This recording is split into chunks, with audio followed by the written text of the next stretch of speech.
네, 더불어민주당의 이낙연 대표가 혁신위원회 카드를 꺼냈습니다. 당 윤리감찰단을 출범시킨 지 얼마 되지도 않았는데 이번에는 혁신위 카드를 꺼내든 건데요. 어떤 배경에서 이런 이야기가 나오는지가 궁금합니다. 자, 그래서 이분 연결해서 이야기 나눠보겠습니다. 당 정무실장을 맡고 있는 분인데요. 김영배 의원 전화로 만나봅니다. 나와 계시죠? 네네, 네, 안녕하세요. 안녕하세요. 김영배입니다. 네, 일반적인 고정관념은 혁신위 카드는 이제 당이 위기 상황에 있을 때 꺼내드는 카드로 이렇게 읽고 있는데, 네네. 자 그러면 지금 그 자체 진단이 위기 상황이 이렇게 보시는 겁니까? 아니, 기존에 이제 통념상 혁신위가 보통 당이 위기에 있을 때 재건을 위해서 한다 이런 게 이제 보통 통념인데요. 그렇죠. 따지고 보면 우리나라가 지금 초유의 그런 국난 사태를 맞이하고 있을 뿐 아니고 네, 180석에 가까운 거대 사실 여당이 됐기 때문에 네네. 지금이야말로 이제 대한민국의 새로운 미래를 끌어가는 새로운 정당으로 네, 이제 민주당이 거듭날 필요가 있겠다 이런 이제 필요성에 절박함이 있는 것입니다. 예, 그래서 예. 기존의 뭐 혁신위와는 다르게 정말 대한민국의 새로운 에너지를 한번 만들어 보자 이런 이제 취지에서 네. 혁신이 고민을 하게 된 것입니다. 근데 제가 이 질문을 드린 이유가 그 네네. 지금까지 이제 그러니까 4.15 총선 이후에 여러 가지 악재가 물론 민주당을 휘감은 바가 있습니다. 그런데 그 악재의 네. 성격을 보면 어떤 제도와 시스템의 문제이기보다는 윤리의 문제가 상당 부분이 많았거든요. 그러면 윤리감찰단을 출범을 시켰고 그 감찰 결과를 받아서 윤리심판원에서 원칙적이고 추상적으로 처리하면 되는 문제 아니냐 이런 식으로 인식할 수가 있기 때문에 드리는 질문입니다. 네, 그건 이제 현안 대응 수준에서는 맞는 말씀인데요. 네.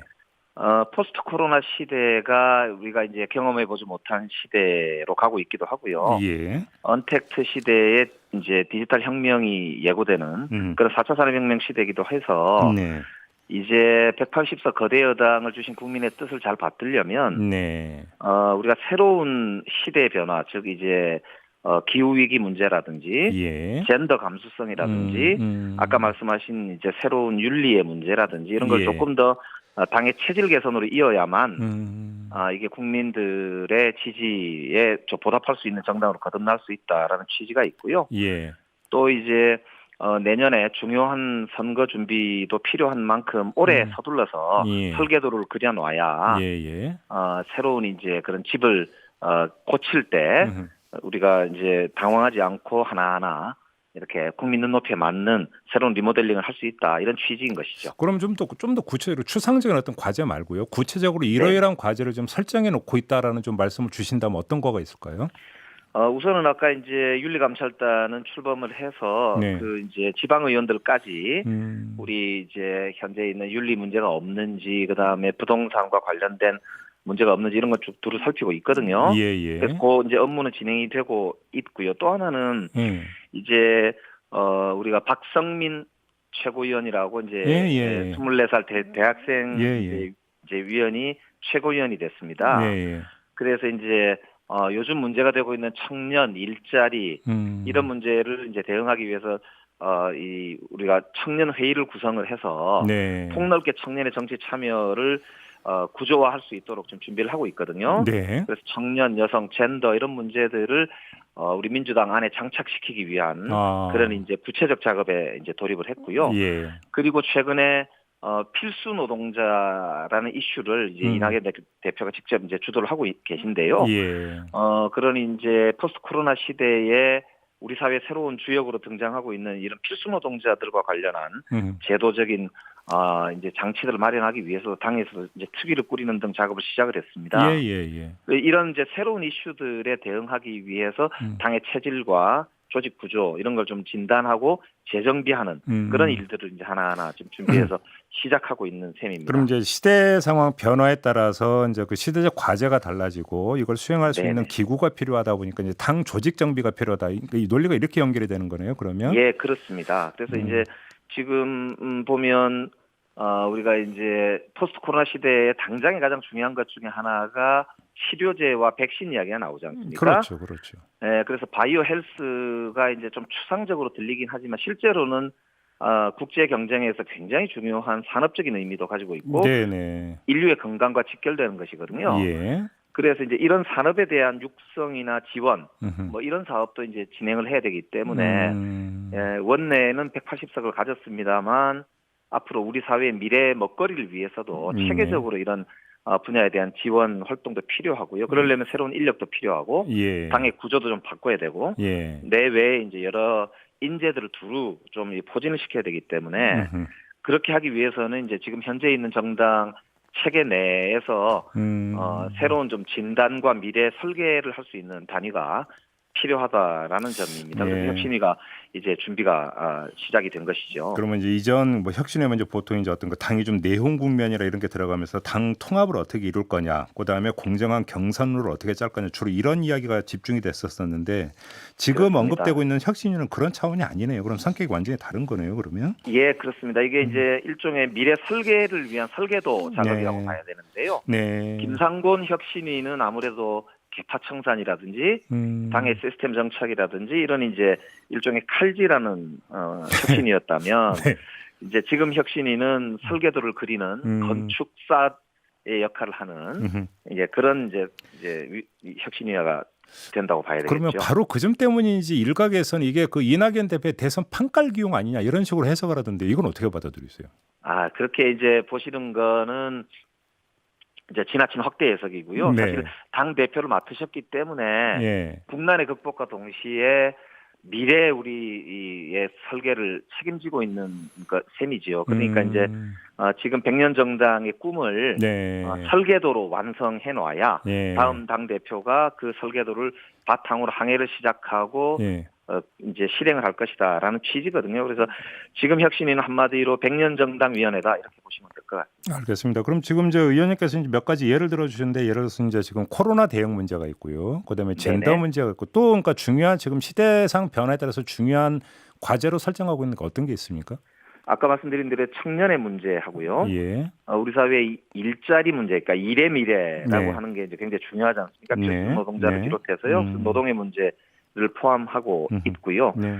그리고 이제 아까 이제 말씀드린 대로 당원 구조가 아무래도 이제 좀 더 다양성이 보장될 필요가 있겠다 이렇게 생각을 하고 있습니다. 그래서 기존에 있는 당원들과 또 새로운 네. 당원들이 어떻게 좀 잘 공존할 수 있을까 이런 당원 제도와 관련된 문제도 좀 점검을 할 예정이고요. 잠깐만요, 의원님. 지금 새로운 당원이라는 뜻은 예를 들어서 지금 그 민주당 같은 경우는 디지털 정당화가 되면서 온라인 당원들이 상당히 많이 있지 않습니까? 그럼 맞습니다. 그거와는 결이 또 다른 어떤 새로운 당원 확충 방안이라면 그럼 어떤 걸 뜻하는 겁니까? 확충 방안이라기보다는 이제 온라인 당원들이 지금까지는 사실은 오프라인에서 활동하는 당원들보다는 좀 과소대표되었던 측면이 있거든요. 그래서 온라인 정당에 맞게 언택트 시대에 맞는 의사결정 체계를 새로 꾸리고요. 예. 우리 의원들만 해도 온라인 의원총회가 이제 일상화되어 가고 있거든요. 예, 그렇기 때문에 당이 이제 선진화되고 현대화되는 면에서 보면은 이런 온라인 의사결정 체계를 좀 정비를 할 필요가 있다. 오히려 그 당 의사결정 과정에서 온라인 당원들의 뜻이 그러니까 더 폭넓게 반영될 수 있는 길을 열겠다 네, 이런 뜻인데. 그렇습니다.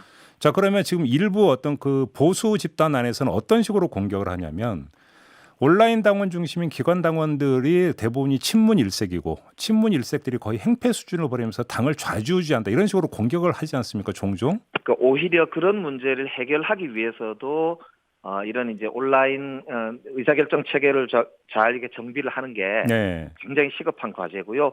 한쪽의 의견이 과대대표되지 않도록 이렇게 잘 설계할 필요가 있고 거기서 이제 그 공식적인 의사결정 체계를 정비를 통해서 네네. 좀 거기에 이제 다양성도 보장하면서 민주성 그리고 권위도 좀 부여하는 이런 이제 새로운 정치 문화가 필요하다 이런 취지인 것이고요.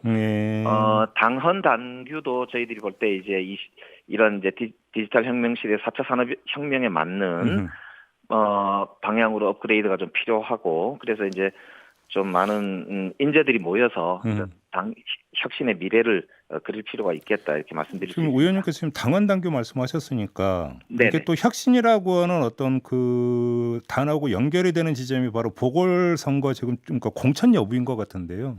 네네. 지금 뭐 당내 인사들 한 11월쯤에 아마 이제 결정을 볼 것처럼 이야기를 하던데 지금 조금 전에 그러니까 2부에서도 국민의힘 이제 김상훈 의원하고 인터뷰를 했는데 보궐선거의 원인 제공은 민주당이 있다고 이야기를 했거든요. 그러면 혁신을 지금 만약에 민주당이 부르짖는다라고 한다면 혁신의 차원에서 공천하지 말라라는 요구에 직면할 수가 있지 않습니까? 어떤 답을 주시겠습니까?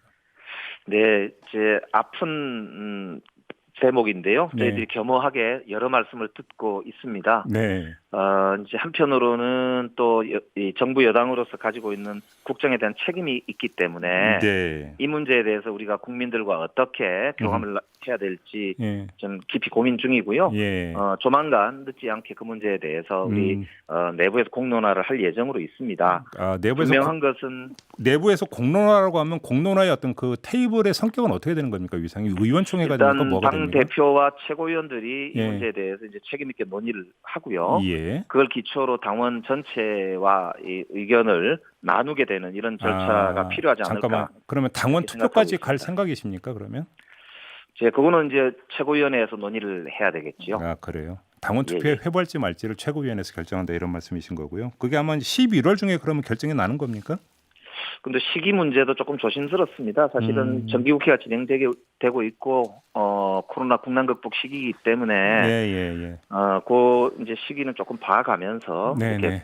이렇게 결정하게 되지 않을까 싶습니다. 알겠습니다. 아무튼 이걸 제일 먼저 드렸어야 되는 질문인데 일단 그럼 혁신위원을 출범시키기로 결정이 난 거로 봐도 되는 거죠? 네, 그렇습니다. 혹시 위원장 이야기는 좀 있습니까? 예. 어느 분이 위원장을 맡는지? 이낙연 대표님이 내부적으로 이제 생각하고 계신 분이 계시다 이렇게 말씀을 하셨는데요. 내부 인사입니까? 아직 이제 최고위원들하고 아마 조금 더 논의가 이제 진행이 되지 않을까 싶고요. 조금만 기다려 주시면 어디 가시화되지 않을까 싶습니다. 그래요? 출범은 언제쯤으로 생각하고 계시는 거예요, 그러면? 예, 아마 이제 국정감사가 끝나면 조만간 출범하게 되지 않을까 싶습니다. 알겠습니다. 좀 하나만 더 여쭤볼게요. 근데 아까 이제 윤리 이야기를 했는데 이제 기본 중에 기본은 윤리인데 지금 계속되는 추문이 지금 계속되고 있지 않습니까? 그러니까 당 소속 지방 의원들부터 시작을 해서 여러 가지 지금 추문들이 계속되고 있는데 지금 당에서 어떻게 좀 조치하고 있습니까? 예, 국민들께 송구하다는 말씀을 먼저 올리면서요. 저희들은 책임 있는 여당으로 아주 단호하게 조치를 하고 있고 앞으로도 그럴 예정입니다. 무엇보다 공직자들 특히 이제 여당이 그런 스스로 모범을 보여도 모자랄 판에 저희들이 이제 이렇게 걱정을 끼쳐드리게 된 점 다시 한번 송구하다는 말씀 드리면서 단단하게 저희들 내부 다 잡고 정말 이 국난을 극복해 나가는 데 여당이 책임 있게 임하겠다 이런 다짐을 한번 드립니다. 그럼 지금 제가 질문드렸던 그런 사안들에 대해서도 윤리감찰단이 조사는 하고 있는 겁니까? 그렇습니다. 지금 이제 윤리감찰단이 풀 가동이 되고 있고요. 일이 이제 좀 굉장히 바쁘게 돌아가고 있습니다. 한편으로는 이제 부동산 등 재산 문제라든지 공직자들이 가져야 될 기본적인 것들에 대해서 지금 점검을 하고 있는 중이고요. 전국적으로 일이 좀 진행이 되고 있고 또 한편으로는 지방 의원들 포함해서 그런 이제 문제가 되고 있는 지점들에 대해서 1차 조사를 이제 거의 끝내가고 있는 상황입니다. 알겠습니다. 요 질문 하나만 더 추가할게요. 저희가 이제 앞서 뉴스 세계 코너에서 잠깐 언급을 했는데 좀 정무실장으로 말씀하시기 보면 그냥 한 의원으로 말씀해 주셔도 괜찮은데요. 네네. 당의 어떤 그 상근 부대변인이 당의 공식 논평으로 진중권 전 교수를 비판을 하지 않았습니까? 논평을 내놨는데요. 당 차원에서 이렇게 대처하는 것에 대해서 어떻게 평가하십니까? 사실 정당이 그런 이제 개인 논평가에 대해서 뭐 이렇게 평하는 게 썩 그렇게 바람직스럽다고는 보지는 않습니다. 그러나 워낙 인플루언서이기 때문에 아마 그런 것 같은데요. 앞으로는 좀 가능하다면 사실은 뭐 언론과 비판의 자유가 있는 거기 때문에 저희들은 좀 많이 듣는 방향으로 가는 게 어떤가 생각을 가지고 있습니다. 알겠습니다. 자, 말씀 여기까지 드릴게요. 고맙습니다, 의원님. 고맙습니다. 더불어민주당의 김영배 의원이었습니다.